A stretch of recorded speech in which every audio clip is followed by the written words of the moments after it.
जय हिंद, वंदे मातरम। आप देख रहे होंगे हमारे साथ हिंदुस्तान में जितने जवान ऐसे हैं, पीड़ित जवान जो मेरा वीडियो देख रहे होंगे, अभी ये संख्या लाखों की संख्या में तादाद होने वाली है। ये संख्या लाखों के ऊपर जाएगी, क्योंकि हमारे देश के जवान देश में नौकरी क्यों नहीं कर सकते। हमारे जवान जो अभी मेरे साथ जुड़े, ये अभी जो बंदा है ये कहां से आया पता है? कितना साल सेवा किया था? 5 साल। 5 साल। इसको घर से निकाल, फौज से निकाल दिया और अभी ये मैं खुद आया, उसमें बड्डी बनकर नहीं रह सकता। अच्छा, तो बताओ आपका कहानी क्या है? ये देखिए, तेलंगाना से आया है, तेलंगाना से आया है बंदा, यहाँ पे तेलंगाना से पहुंचा। ये खुद अपनी दर्द बताएगा और सुनिए, आप मजे लीजिए। ये लो भाई, लाइव करना है क्या इसको? हाँ। जय हिंद, मेरा नाम है नरेंद्र, मैं हूँ तेलंगाना का रहने वाला हूँ। मैं सेना में 5 साल नौकरी किया, लेकिन सभी लोग जो भी यूथ है ना, वो सोचता है ना देश में, मतलब सेना में जाके मैं कुछ सब कुछ ये करूँगा वो करूँगा, लेकिन उधर 30% है देश के लिए, उधर सिर्फ 30% है, लेकिन बाकी जो 70% है ना, हम अपन पूरा अधिकारियों के लिए करते हैं। क्या करते हैं, क्या करवाते हैं, हमें भी कुछ पता नहीं, बिल्कुल एंगेज करके रख देते हैं हमेशा। इसको ऑन करो, लाइव। एक सेकंड, आप सर। हाँ, अभी ये भी लाइव कर रहा है। अपना दर्द कई दिन से चिल्ला रहा था, कितने साल किया, क्या किया। तेलंगाना से बंदा आ रहा है, अब एक इंदौर से निकला है, वो भी अपाइज है। ऐसे जवान देश में कई है, जिसका आंकड़ा मैं खोलने की कोशिश कर रहा हूं और सरकार दबाने की कोशिश कर रही है। क्यों जिंदा मीडिया हमारा दर्द नहीं सुन रही है? क्यों मीडिया दिखाना नहीं चाह रही है? हम देश की हिफाजत करने जाते हैं सरहद पे, और सबसे पहला जवान गोली खाता है देश के लिए यहाँ पे सीने में, और शहीद होता है तो तिरंगे में लिपट के आता है, यही तिरंगा में लिपट के आता है, पूरा देश उसके साथ खड़ा रहता है। बताइए भाई, आपके साथ क्या होता है, पूरा बताना। सर, मैं जम्मू कश्मीर में ड्यूटी कर रहा हूँ। कब भर्ती हुआ? मैं 2016 में भर्ती हूँ। 2016 में भर्ती हूँ। गाँव बताओ। मेरा तेलंगाना है, स्टेट है, सूर्यापेट डिस्ट्रिक्ट, एनलापल्ली गांव है। मेरा पापा किसान है। मेरे को बचपन से ही मतलब 2 एम है, एक तो फिल्म इंडस्ट्री में जाना, दूसरा नहीं तो इंडियन आर्मी में जाना। मैं इंडियन आर्मी में ज्वाइन हुआ था 2016 में। उसके बाद ना अंदर जाने के बाद मैं बाहर, जो भी बंदा सोचता है ना यूथ, ऐसे नहीं है अंदर, बिल्कुल गाली बात करते, बिल्कुल माँ बहन को एक करके ऐसे बिल्कुल गाली बात कर देते। अधिकारी जो भी ऑफिसर है वो अपना खुद की सर्वेंट मानते हैं। उनका मतलब जो बाहर अपन काम करने के लिए एक पैसा देके उनको बुलाता है ना, ऐसे आजा, मतलब सोल्जर जो भी है ना, उसको कोई उधर क्या बोलते हैं, उसको रेस्पेक्ट नहीं है, सेल्फ रेस्पेक्ट नहीं है, कुछ भी नहीं। सिर्फ पैसा तो मिलता है, लेकिन सेल्फ रेस्पेक्ट नहीं है भैया उधर। तो आप देशभक्ति की भावना से गए थे, कैसे फील होता है जब निकला था? सच बताओ। वो सर बता नहीं पाएंगे, लेकिन वो ठीक नहीं सर उधर सेना में। आप बड्डी बनाए थे? बड्डी बना दिया मेरे को जबरदस्ती से। 4 महीने मैं मना किया, बिल्कुल सर मैं नौकरी नहीं करूंगा, मेरे को भेज दो। लेकिन मेरे को एक कहानी बोला ऑफिसर ने, अंदर बुलाकर, मेजर प्रशिन चतुर्वेदी एमए का है, मेरे को बोला भाई साहब अभी तेरा नौकरी 5 साल हो गया, अपन हमेशा 5 किलोमीटर दौड़ते, अभी 2.5 किलोमीटर जाने के बाद हम एक मोड़ते, अभी तेरा 5 साल हो गया, अभी सिर्फ 3 किलोमीटर बचा है, और 10 साल नौकरी करो, हो जाएगा। बड्डी बनकर करो, कुछ भी करो, क्या हो जाता है। बड्डी बनकर मैं क्यों करूंगा भाई? ऐसे मैं बड्डी बन के काम करने के लिए तो नहीं आया उसमें। घर में क्या काम लगाते, क्या काम लगाते? मेरा घर में तो अभी किसान काम कर रहा हूँ सर। नहीं, ऐसे घरों में, अफसर के घर में। अफसर के घर में क्या करते हैं? काट दे सर। अफसर के घर में सर उनको सुबह दूध लेके जाना, जूता पॉलिश करना। मेरे को अब भी याद है, जब तक मैं जिंदा रहता हूँ तब तक मेरे को याद है, 2020 अगस्त 27, उसी दिन मेरा जिंदगी में ना, मैं कभी नहीं भूल पाऊंगा। क्या हुआ था? वो पहला दिन है मेरे जिंदगी में, बड्डी बना दिया मेरे को।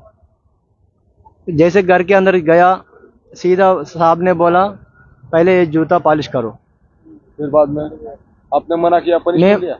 मैं मना किया, पहले से मना कर रहा हूँ, फिर भी नहीं, जबरदस्ती। लास्ट में लोगों सेना को में सुनना पड़ा। सेना में सिर्फ एक ही बात है, पहले जो भी साहब कहते हैं ना, काम करो उसके बाद कंप्लेंट करो। काम करने के बाद कंप्लेंट करने के कोई क्या फायदा बताओ? सेना में तो यही होता है, काम करो पहले, उसके बाद कंप्लेंट करो। काम करने के बाद क्या फायदा भैया? सोच लो आप भी। आज देखिए, महाराष्ट्र के धुले में यहाँ बैठा हूँ मैं, दिल्ली की सड़कों में, हर जगह सड़कों में घूम लिया, पर हमें न्याय नहीं मिला। लास्ट में मैं अन्न त्याग अनशन यहाँ बैठा हूँ, और यहाँ से तेलंगाना से बंदा आया है। देश में कितने जवानों को सेना से बर्खास्त किया गया है, उसका आंकड़ा राज्य सरकार, केंद्र सरकार जल्दी से जल्दी बताए, नहीं तो यहाँ पे लाखों की संख्या में जवान, पीड़ित जवान आने वाले। आप सोचो, जो देश की हिफाजत के लिए 5 साल किया, और लास्ट में मजबूर होके, बेबस होके उसने सो इच्छा से लिखा था, आपने क्या निकाल दिया? मेरे को मैं खुद आया, मैं क्यों करूंगा सर? मेरे को बड्डी बनकर क्यों रहने सेना देश को में? कमजोर करने की लड़ाई लड़ रहे, पर अभी मैं समझौर को, सेना को ताकतवर और मजबूत प्रभावशाली बनाने की लड़ाई लड़ रहे, क्योंकि यहाँ पे 5 मांग रखी है। जब भी जवानों को पनिशमेंट मिले, वीडियो ऑडियोग्राफी हो, ताकि हिंदुस्तान में किसी अधिकारी ने जवान के साथ ऐसे शोषण नहीं करना चाहिए, गलत पनिशमेंट नहीं देना चाहिए। देश सेवा के लिए जवान जाता है, ना कि आतंकवादी होने जाता है। आतंकवादी आते हैं जम्मू से, उसको देश में जेएनके में नौकरी बनाया जाता है। पाकिस्तान से, बांग्लादेश से आते हैं लोग, उनको देश में नौकरी बनाया जाता है। और पाकिस्तान से सीमा इधर आती है, उसको भी देश में नौकरी का अधिकार मिलता है। जो चमचागिरी करता है वो देश का यहाँ आगे बन जाता है कर्णधार नेता। क्या हमारे साथ ऐसे क्यों हो रहा है? यहाँ पे 2 नारे लगता है, जय जवान जय किसान। लाल बहादुर शास्त्री जी ने नारा लगाया था, पर आज की तारीख में वो नारा बिल्कुल झूठा हो रहा है साबित। और उसी नारा को सच बनाने के लिए हिंदुस्तान के हर कोने से लोग निकलेंगे और जवान को न्याय दिलाएंगे। मुझे एहसास है, मुझे ताकत दे। और मैं पाकिस्तान में था तो मेरे लिए मेरा हिंदुस्तान, पूरा देश रोया था, पर आज हिंदुस्तान को मैं आह्वान करता हूं, मैं आज शहीद होने जा रहा हूं। इसके लिए तो आ जाइए, हमारा आवाज उठा दिए। एक जवान की लड़ाई नहीं है, हिंदुस्तान को ताकतवर बनाने के लिए, देश की सेना को और ज्यादा ताकतवर बनाने के लिए जवान को शोषण रोकना पड़ेगा। अगर जवानों को शोषण रुक गया तो मेरी सेना बचेगी, सेना बचेगी तो पूरा देश बचेगा। अगर सेना ही नहीं बचेगी, सेना ही गुलाम हो जाएगी, तो आप लोग, पूरा हिंदुस्तान यहाँ पे सड़कों पे कटोरा लेके निकल जाएगा। इसीलिए न्याय के लिए आप, तेलंगाना से बंदा आया है। तेलंगाना कहां से आया उसको कोई जरूरत नहीं थी, पर वो सच बोलने के लिए आया। उसको रियल हीरो ये है, असली हीरो है, और असली हीरो अभी लाखों की संख्या में यहाँ आने वाले। याद रखना, इस वीडियो को हिंदुस्तान के हर कोने कोने में पहुंचाना। अगर हम सुरक्षित है तो तुम लोग सुरक्षित हो, अगर हम सुरक्षित नहीं तो देश सुरक्षित नहीं। इसलिए न्याय के लिए हम अन्न त्याग अनशन कर रहे। मेरे पास कुछ नहीं है भाई, ये चला देना थोड़ा बहुत, मैं लेट जाता हूँ, मर जाता हूँ, तब तक ऐसे ही चलाते रहना। मैं जनता को आह्वान करता हूँ, हमारे साथ आइए धुले में यहाँ पे। आप भी बताओ पीड़ित भाइयों को, और जनता को भी बताओ, कुछ मैसेज देना चाहते हो तो बताओ। मेरा तो गला ठुस गया है पूरा। सर, देश की सेवा करने के लिए हर कोई बंदा सोचता है, लेकिन उधर जाने के बाद ना, अपन जो सोचते हैं ना वो नहीं रहता है, उधर कुछ अलग ही रहता है। उधर जैसे ऑफिसर को ट्रीट करते हैं, हमको ऐसे नहीं है। सोल्जर को ऐसे सोचता नहीं, स्लेव, गुलामी बनाते उनको। नहीं बोलो बोलो, गुलामी, अच्छा बोल रहे हैं। गुलामी बनाते हमको उधर जाके। जैसे ब्रिटिश में उधर 1947 के बिफोर जैसे है ना, अपना देश, पूरे देश जैसे गुलामी बनकर रहेगा ना, अभी सोल्जर्स का वही काम है उधर। जो ऑफिसर बोलेगा, आपको सेना ने पनिशमेंट दे दिया, वो ऐसे भी है कुछ लोग। सेना ने नहीं दिया, वो अधिकारी ने दिया। सेना का नाम मत लीजिए अधिकारी महोदय, आप सेना के रियल नहीं है। सेना चलाने वाले हम लोग हैं, सेना चलाते हैं सैनिक। सेना का हर एक पात्र कौन होता है? सैनिक होता है, जो सेवा देता है देश की। और आप सेना के नाम लेके जवानों को पनिशमेंट देते, गलत तरीके से भर भेजते, ये देशद्रोही हो गए क्या? ये पीछे देखिए कितने संख्या में यहाँ पे जवान, देखिए थोड़ा मुंह इनका, ये लाखों की संख्या में आएंगे यहाँ पे। अभी देख लो ये जवान, ये न्याय चाहते हैं आपसे। ये आतंकवादी होने नहीं गए थे, देशभक्ति के लिए गए थे। हमारा अनशन चल रहा है, रक्षा मंत्री यहाँ आए और हमें बताए कितने जवानों को देश में नौकरी करने का अधिकार नहीं। 10 साल में, 5 साल में आपने भेज दिया, वो पेंशन भी नहीं ले सकता, और कई प्राइवेट कंपनी में जाता है, वहां पे भी उसको धक्का मार के निकाल दिया जाता है। और हमारे से अच्छा तो आतंकवादी है, नक्सलवादी है, उनको जिंदा पकड़ने पे यहाँ सत्कार मिलता है, उनको पैसा मिलता है। ये कौन सा लोकतंत्र रहा? और जब मैं चिल्ला चिल्ला के, ठूस ठूस के बोल रहा हूं, मैं कहीं मुंबई भाग रहा हूं, कहीं दिल्ली भाग रहा हूं, पर हमारे नेतागण कोई बोल ही नहीं रहा है। कहां चुप रहे आप? न्याय चाहते हैं आपसे। अगर जवान, किसान, और इसका कारण कौन है? हम जनता है। 1500 रुपए में हम इस पार्टी में, उस पार्टी में डिवाइडेड हो गए। जवान किसी पार्टी का नहीं है, जवान पूरा देश का होता है। हम सिर्फ न्याय चाहते हैं, न्याय की भीख मांग रहे हैं। हमें पैसा नहीं चाहिए, कुछ नहीं चाहिए, हमें न्याय की भीख चाहिए। और इस न्याय की भीख के लिए हिंदुस्तान से हर कोने से जवान निकलेगा। जवान तो निकलेगा, किसान भी आए हमारे साथ और हमें न्याय दिलाए, यही हम चाहते हैं। बोलो भाई, भैया बोलो, कंटिन्यू करो। अभी बोलने का क्या फायदा सर, ये लोग ना अपना साथ देना है, साथ देना है। जो भी जनता देख रहे हैं ना, हमारा साथ देना है। उधर क्या होना है हमारे से। मेरा देख रहे थे, मैं तो 3 महीने से देख रहा हूँ सर, लेकिन मेरा घर में कुछ काम है। मैं तो खेती काम कर रहा हूँ। उधर नौकरी छोड़ने के बाद मैं क्या करूंगा फिर? उधर पैसा नौकरी छोड़ना मजबूरी पड़ा तेरे को। फिर क्या करें? इधर किसी का अंदर मतलब उसका अंडर में जाके मैं क्या काम क्यों करूं सर? घरों में काम लगवाना। घर में तो मैं काम नहीं कर सकता। अगर ऐसा घर में काम करना है तो मेरा गांव में भी बहुत काम, बड़े बड़े लोग हैं, उनका घर में जाके काम करना था मेरे को। वो भी पैसे देते, बहुत कमा रहे हैं वो भी। अरे वर्दी की इज्जत लेकिन होती वर्दी है, देखना, ठीक है? वर्दी जब मैं वर्दी ये वर्दी ऐसी नहीं डाली जाती है। सच्चे दिए देशभक्त डालते हैं इसको, इसलिए मैं और छोड़ जो दिया। सच्चा देशभक्त होता है वो पेट पे लात मार के उसको घर पे भगा दिया जाता है। जब लड़ाई लगी थी तब घरों में लेके जवानों को उठा के लेके जाते थे, पता है? जब लड़ाई लड़ी थी हमारे पूर्वजों ने ये यहाँ पे स्वातंत्र बनाया। ये स्वातंत्र तुमने नहीं बनाया अधिकारी महोदय, ये हर एक जवान का, हर एक नागरिक का यहाँ पे हिस्सा बनता है। देश का हर एक नागरिक यहाँ पे देश का क्रांतिकारी है, समझे? वो तुम्हारा घरों में काम करवाने के लिए हम देश सेवा की भावना से नहीं, आजाद भारत को आप गुलाम बना रहे और हम गुलाम भारत को आजाद बना रहे, इसीलिए लड़ाई लड़ रहे। तिरंगा यहां लगाए, ऐसे ही नहीं लगी क्रांति। अभी जवान देश को संभालेंगे, इसीलिए न्याय मांग रहे आपसे। हम न्याय मांग रहे, सिर्फ जनता समझ लेना हमारा बात। हम क्या कह रहे, क्या मांग रहे, उधर देख लो एक बार। आप भी है ना, समझ लो भैया, जो भी देख रहे हैं इस वीडियो को। हमारे साथ क्या होते है उधर आपको देखा नहीं कभी। सिर्फ आप लोग सब हमको रेस्पेक्ट देते बाहर आने के बाद, सेना से जब भी छुट्टी आते है ना, हाँ जवान आ गया, हमारा बंदा है, हमारा बंदा है बोलते हैं, लेकिन कोई भी पूछता नहीं। कुछ लोग पूछते हैं उधर कैसे रहते हैं, क्या होते हैं आपके साथ, कोई पूछता नहीं। कुछ लोग पूछते, बस पूछ ले ना, सुनना चाहिए कम से कम, हमारी भी बात पूछ लो एक बार भैया, आपको कैसे रहते उधर, कैसे ट्रीट करते हैं आपके साथ, क्या होता है उधर। सभी लोग कहते हैं कि सेना में कष्ट रहते हैं, कष्ट नहीं है भैया, उधर कष्ट नहीं रहता। यही गुलामगिरी, गुलाम बनकर रहना पड़ता है उधर, सिर्फ यही है। जब मैं नौकरी छोड़ दिया उसके बाद मेरे को भी कम से कम 100 से 200 कॉल आया था। मेरा साथी लोग फोन किया था, अरे हम भी नहीं कर रहे भाई, हम भी नहीं कर रहे, मजबूरी से कर रहे। लेकिन उस समय मैं एक गलत किया, उनका सब कुछ रिकॉर्ड करना था, लेकिन रिकॉर्ड नहीं किया ऑडियो। अभी उनको बात सुनाना था आपको, लेकिन वो नहीं किया मैंने। अभी भी बहुत लोग हैं डर रहे। नौकरी है ना भैया, सबका फैमिली है, परिवार है, उनको भी चलाना है। पैसा तो जरूरत पड़ता है, चाहे जो कुछ भी काम करो पैसा चाहिए अभी इस देश में जीने के लिए। पैसे के लिए तो सभी कर, सब लोग जी रहे उसी के लिए। तो अरे ऐसे जीना से अच्छा ये सेना को बचाने की लड़ाई है। आपका नाम बता दो सर। मेरा नाम नरेंद्र है, CFA नरेंद्र है। EMA का हूँ मैं, तेलंगाना से। कितना साल? 5 साल किया था? 5 साल नौकरी किया। मेरे जैसे मैं JNK में गया, उधर कुछ महीने के बाद मेरे को बड्डी बने। मैं मना किया था सर, बिल्कुल मना किया, मैं नहीं करूंगा सर। कोई बात नहीं, सभी तुम्हारे मैं मना किया।